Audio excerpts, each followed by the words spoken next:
परम ज्ञान news channel में स्वागत है आप सभी का। आज का विषय तो बहुत ही महत्वपूर्ण है, क्योंकि आज का वीडियो का विषय है मृत्यु भोज। मृत्यु भोज महज एक परंपरा है या अंधविश्वास? क्या इसे जारी रखना सही है? क्या आपने कभी सोचा है कि किसी के निधन के बाद भोजन करवाना जरूरी है या नहीं? क्या यह एक सामाजिक परंपरा है या महज दिखावा? आइए जानते हैं मृत्यु भोज के पीछे की सच्चाई। मृत्यु भोज एक परंपरा है जिसमें किसी की मृत्यु के बाद उसके परिवार द्वारा समाज को भोजन करवाया जाता है। इसे तिरहवी भी कहा जाता है। कुछ लोग मानते हैं कि इससे पितरों की तृप्ति मिलती है, लेकिन यह तो एक अंधविश्वास मात्र है। मृत्यु भोज से कई गरीब परिवार इस परंपरा के कारण कर्ज में डूब जाते हैं। अंतिम संस्कार की भारी लागत के बाद मृत्यु भोज करना मुश्किल हो जाता है। भोजन करवाने से ज्यादा जरूरी मृतक के परिवार को आर्थिक और भावनात्मक सहारा देना होता है। कई विद्वान मानते हैं कि आत्मा को शांति दान पुण्य और सद्कर्मों से मिलती है, न कि भोज से। किसी भी शास्त्र में मृत्यु भोज का उल्लेख कहीं नहीं मिलता। जितना बड़ा नाम उतना बड़ा मृत्यु भोज का पसारा। क्या यह जरूरी है आज के परिप्रेक्ष्य में? तो सवाल उठता है, क्या मृत्यु भोज करना जरूरी है? क्या इसे एक विकल्प के रूप में देखा जाए? देखिए, भोजन की जगह जरूरतमंदों को दान करें, शिक्षा स्वास्थ्य या अन्य समाज सेवा के कार्य करें, पितृ तर्पण के लिए धार्मिक विधियों का पालन करें। परंपराएं तब तक अच्छी है जब तक वे किसी पर बोझ न बने। मृत्यु भोज का मकसद सुख संतप्त परिवार की मदद करना था, लेकिन अगर यह बोझ बन रहा है तो हमें इसे बदलने की जरूरत है। सच्चाई तो यह है कि जब जीवात्मा एक शरीर को छोड़कर जाती है तो उसके साथ उसके पिछले शरीर की वृत्तियां, उसके संस्कार, उसके भले कर्मों का लेखा जोखा अर्थात उसका प्रारब्ध सूक्ष्म रूप से उसके साथ जाता है।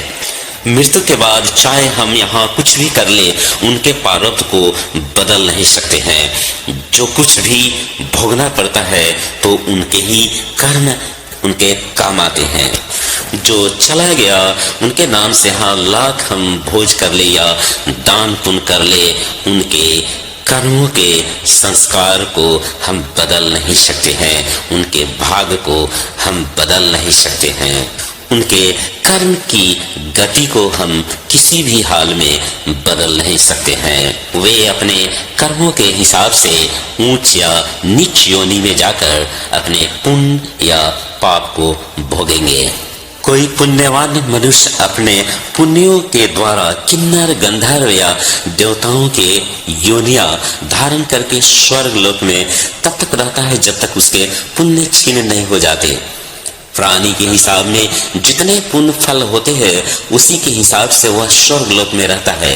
पुण्य समाप्त होने के बाद फिर पृथ्वी लोक में उसे आना पड़ता है और मृत्यु लोक में फिर शरीर धारण करना पड़ता है।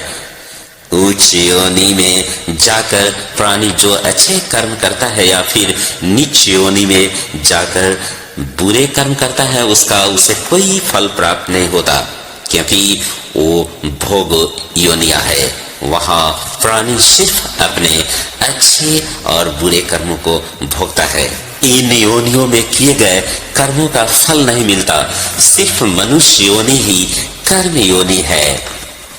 मनुष्य योनि में किए गए कर्मों का फल मिलता है।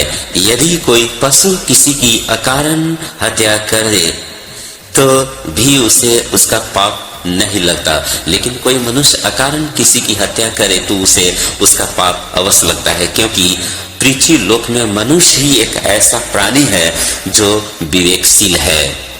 दूसरा कोई प्राणी मनुष्य जैसा विवेकशील नहीं है। इसलिए यदि सांप मनुष्य को अकारण काट ले और इसकी मृत्यु हो जाए तो सांप को उसकी हत्या का पाप नहीं लगता। इसी तरह यदि शेर किसी जानवर की हत्या करे तो उसे पाप नहीं लगता।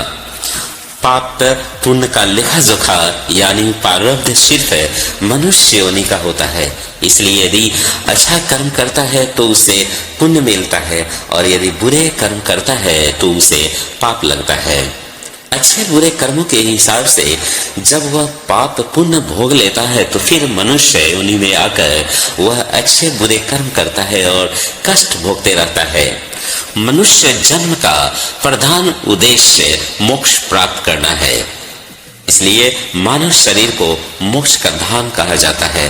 परंतु मनुष्य की विडंबना यह है कि वह मोक्ष के अवसर को गंवाता रहता है, सारी उम्र भोग विलास में बिताता रहता है, यहाँ तक कि जब शरीर छोड़ने का समय आता है तब भी उसके मन में वासना लिप्त रहती है। जिस वासना में लिप्त रहता है उसी के अनुसार फिर उसका दूसरा जन्म होता है। अर्थात मनुष्य अपना शरीर त्याग करते वक्त उसके मन में जैसी वासना दृढ़ रहती है उसी के अंतर्गत उसका फिर से जन्म होता है। मनुष्य यदि अंत समय में प्रभु का ध्यान करे तो सीधा प्रभु के चरणों में पहुंच जाता है, वहां से उसे वापस नहीं आना होता। मृत्यु का समय मुक्ति का अवसर होता है। यदि मनुष्य ऐसे समय विधाता से मिलने के बदले वासना में रहे तो ये विधाता का अपमान जैसा ही है कि वो विधाता के बजाय उनके द्वारा बनाए गए पूजा करता है। ऐसे समय मृत्यु होने पर उन्हें प्राप्त हो सकता है लेकिन मोक्ष नहीं मिल सकता। करने की लगन के साथ विश्राम भी आवश्यक है। हमें मित्रों के साथ तथा परिवार के बीच में रहने के लिए भी कुछ समय अवश्य निकालना चाहिए। प्रकृति के संपर्क में आना तथा कभी कभी मित्रों अथवा परिवार के साथ भ्रमण और विहार के लिए कहीं दूर जाना खोई हुई स्फूर्ति को पुनः वापस ला देता है।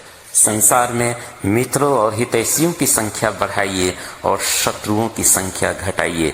शत्रु भाव को मन से निकाल देने पर ही शत्रु समाप्त होते हैं। शत्रु को हराना सरल हो सकता है किंतु उसे जीतना कठिन है। जो प्रेम से शत्रु को जीत लेते हैं वे सच्चे इंसान होते हैं।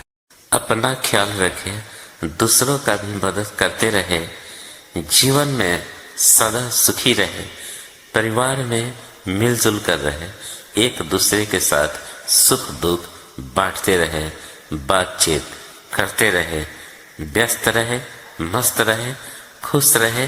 जय परमात्मा।